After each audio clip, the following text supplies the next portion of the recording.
Welcome back to another video and welcome to the review of the Audi RS6 Performance.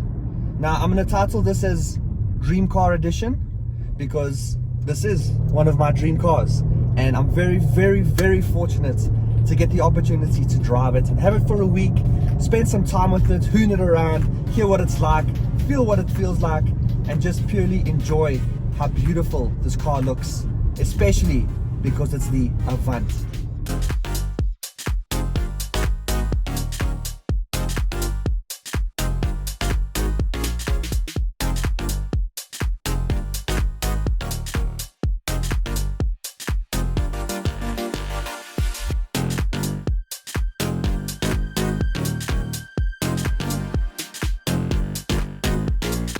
You have to love a wagon, a station wagon, a touring, an Avant, whatever you want to call it, but there's just something special about seeing these on the road, and it's sad that you don't see a lot of them, and I think it's Audi that only sells the Avants, so that would be the RS6 and the RS4. There's not many other brands that actually sell them. I know BMW is now getting into that space in South Africa. They're bringing out their M3 Touring, so that's good to see, and hopefully it encourages some of the other auto manufacturers to do that too. But yeah, as petrol heads, we have a soft spot for the station wagon. We love the way it looks. We love, especially in cars like this that are sporty. It's got that low slung look to it. It's long and it just grabs people's attention. But especially when you see a wagon in the form of an RS, that's just something else. And that's even more special because you've got this wide car, you've got these extended arches, you've got this huge grille up front, you've got these massive 22-inch wheels. Oh, everything's been blacked out, there's carbon fiber, and for me it's the type of car that Bruce Wayne would drive.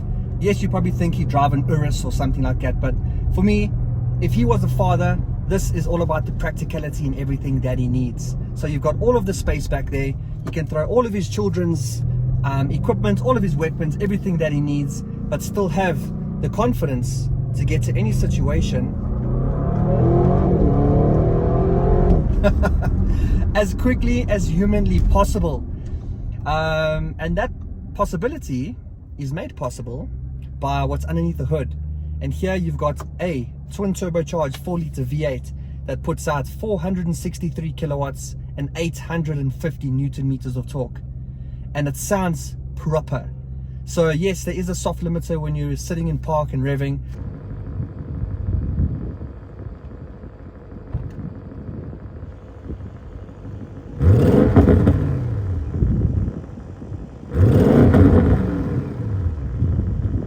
But once you're out on the open road and you start playing with the paddle shifters in dynamic, it makes a very nice sound, and it gets you to illegal speeds very quickly, which is why I have to watch what I'm doing, because here at Greg Dennis Reviews we are very responsible. So yeah, this car is epic.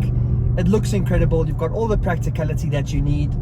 It grabs people's attention. It's probably one of the cars that stands out to me the most that I've had on test, that breaks necks like nothing else. People see it coming, they don't know really what it is. Someone actually told me they thought it was an RS3 from the front, but once it drove past them and they keep driving past them, they realized that it was a station wagon.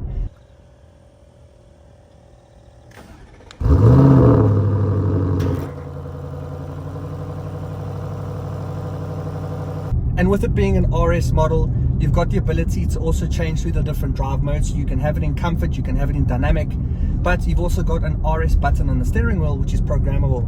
So through this, you've got 2 RS modes that you can flick between, and they just give you the ability to program how you want the car to respond and react to you.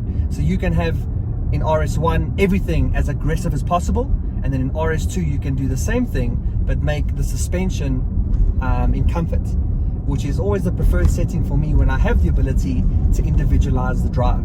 And for me, that's really cool. You also get a really dope dynamic heads-up display that looks like a racing car's one. And then in front of the driver on the digital display, you've got also a rev counter that runs from the top to the bottom, which is a little strange, but I'm not mad at it. I'm used to kind of it moving from either from the bottom up or from the left to right. But this is pretty cool, and I've gotten quite used to it. It takes a bit of getting used to, but I think it's very, very cool. But then, yeah, a rest on the inside here, you've also got RS seats. You've got, and these specific seats with all the stitching and everything is also an optional extra, which I'll chat a little bit more about just now too. You've got all the carbon fiber, which is an optional package as well, sorry. But you've also got digital screens. You've got your digital infotainment up front, and separate from that underneath is your climate control, which is also a screen. So they've separated the two to make it very easy for you to use while you're driving, which I like. So yeah, there's not a lot of buttons in here, but the fact that they've separated the screens helps, because you don't have to dig through the one infotainment to try and find your climate control while you're driving. It is separated and easy to use. You've got wireless Apple CarPlay, Android Auto, 360 camera system, an option. You've also got adaptive cruise control and that system, which is an option. So yeah, before I digress further, I can talk a little bit more about the options that are in this car. Now, firstly, from a pricing point of view, the RS6 Performance, which is what this is, starts from around 2.3 million rand, which I don't think is too bad, specifically looking at what you're getting from a performance point of view, the looks, the uniqueness of an estate that you're getting here. I don't think that that pricing is that bad, and especially if you look at the speed and performance that you're getting from a car, I'm not opposed to the pricing over there. It's very expensive, but I think that it's still very unique, so that kind of justifies it. But this car is spec'd with 700,000 rands worth of options. Yeah, so this is now currently a 3 million rand Audi RS6, and all of those options, they range from, like I said, the adaptive cruise control system and a few other things there, the carbon fiber package on the inside and the outside, the gloss black package, which makes your badges black. You've got the RS dynamic package, which also gives you your rear wheel steering. You've also got the RS interior, which I spoke about just now too, which for me is one of the ones, okay, a lot of them I think should be standard, but if you're buying an RS model, this is the interior that I think you should be seeing inside of it. So I don't think it should be an optional extra, along with the 360 camera and the adaptive cruise control setup and all that stuff. For a car of this magnitude, that needs to be standard. So I'm a little taken back by that.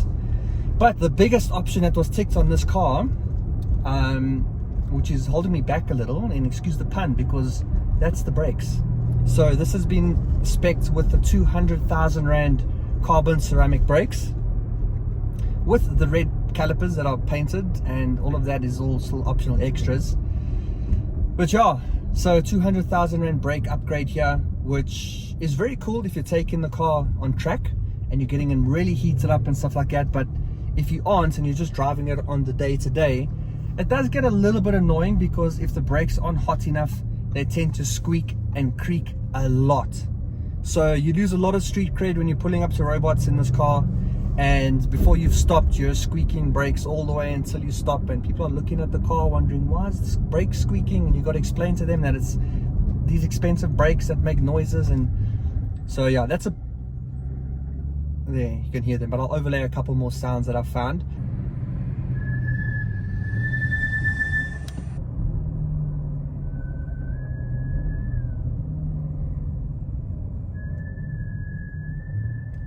So yeah, that's not great at all, but the benefits of them is you've got really Goliath stopping power. You don't have to service them as much. They last almost twice the duration of standard steel brakes and pads and all of that, and they don't give off brake dust. So your mags will be clean pretty much all the time, apart from debris from the road, but you don't get that black brake dust that makes cars' wheels look really ugly. Okay, let's play with the pipes a little bit more.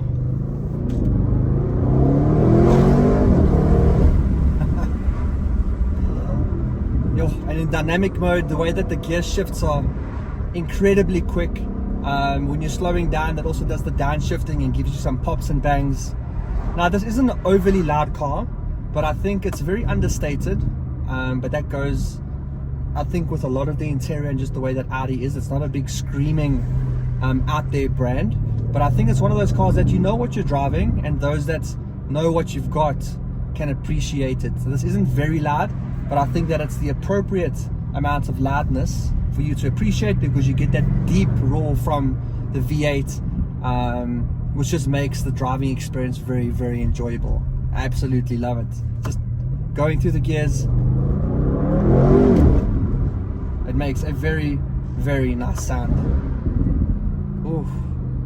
Like Captain America, I can do that all day.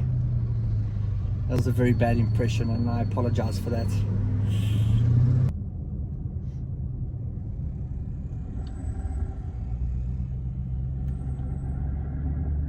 Oh, squeaky brakes. I promise these are expensive.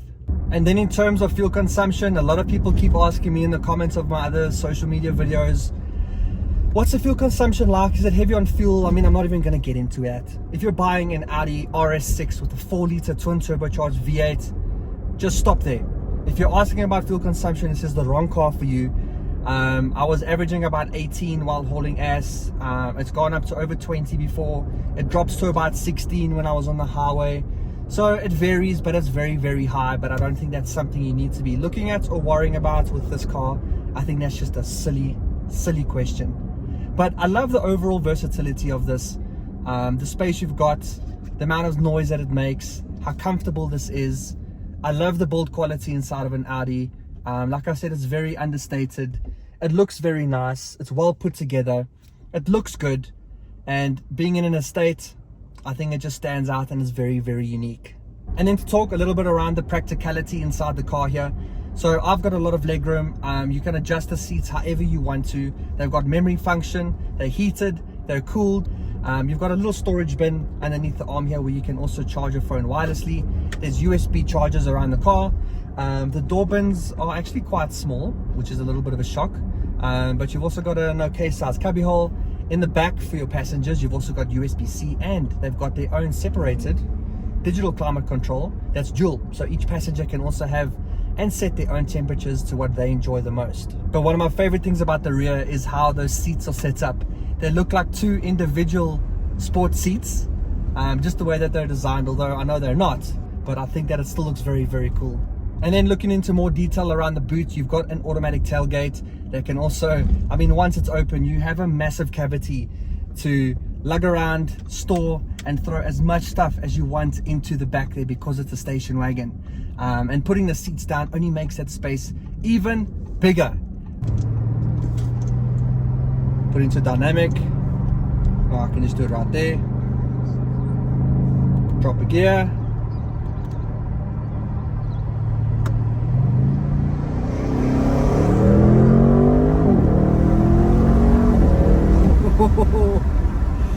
Feel very concentrated there, but this thing absolutely moves. And yes, it's quite a heavy car.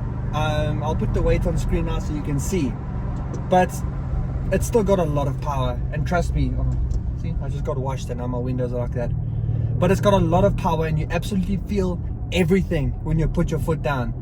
But at the same time, you need to remember this is just a station wagon. So yes, while I'm chucking it full of stuff to take the kids to school and their extramural activities, once I've dropped them off, I realize I'm late for a meeting.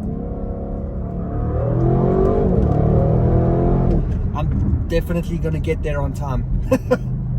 So this car sends you to 100 kilometers an hour in 3.4 seconds. And you feel very confident in this car because it comes with, this road's very bumpy, it comes with quattro, so it puts down all the power, it manages the traction perfectly, and then that just leads me on to how this car actually feels from a driving point of view. And yes, this might be a super wagon, but it definitely doesn't feel like that. It drives very smoothly, and being able to obviously change the drive modes will change the suspension because it's got air suspension, so it'll make it quite soft when you need to, and it'll firm it up when you ask for it to be in its most aggressive setting. So it's really nice to have that change. And because it's got air suspension, the car can lift and lower. So if you're getting to either like a parking lot that's got quite a few humps, or it's got quite a gradient to drive up a ramp, you can lift the air suspension up without having to without having to scratch your bumpers or anything like that. You can simply just lift the car, and when the car gets back into normal driving speeds, it'll lower, or you can simply ask it to lower. So very cool.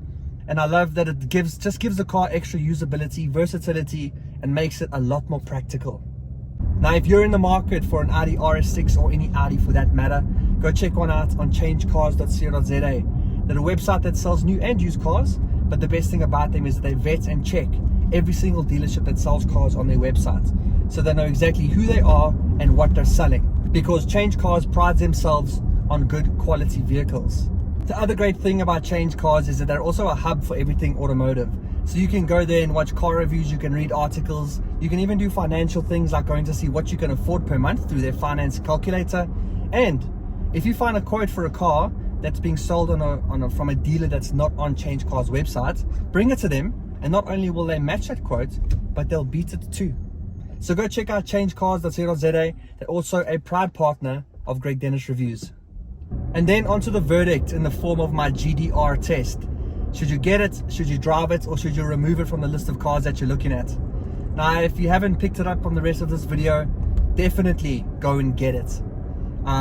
There's no mistaking that you're buying something special here. The Audi RS6 is a station wagon only. You can only buy it as a station wagon or an Avant. So you're going to stand out on the road. You're getting epic performance, you're getting an epic sound, you're getting a monster engine, you're getting a really, really nice interior. It's solid, it's quality. There's not a lot bad to say about this car. There honestly isn't, and I'm struggling to find something that I don't like. I mean, maybe when it just comes to speccing things, I might do something slightly different. But overall, I love it. The paint, the black paint against the bronze gold wheels looks absolutely epic. You've got the carbon touches. Now, this car is very, very expensive, but if you've got the money for it and you're thinking of getting an RS6, don't waste your time. Go and get it right now. So thanks for watching this Greg Dennis review. I hope you've learned a little bit more about the Audi RS6 and enjoyed the sounds of what this beautiful estate can make. And if you have, please will you drop a like below. And if you want to see more videos like this and other car related content, then make sure that you're subscribed. And until then, I'll see you in the next one. Cheers.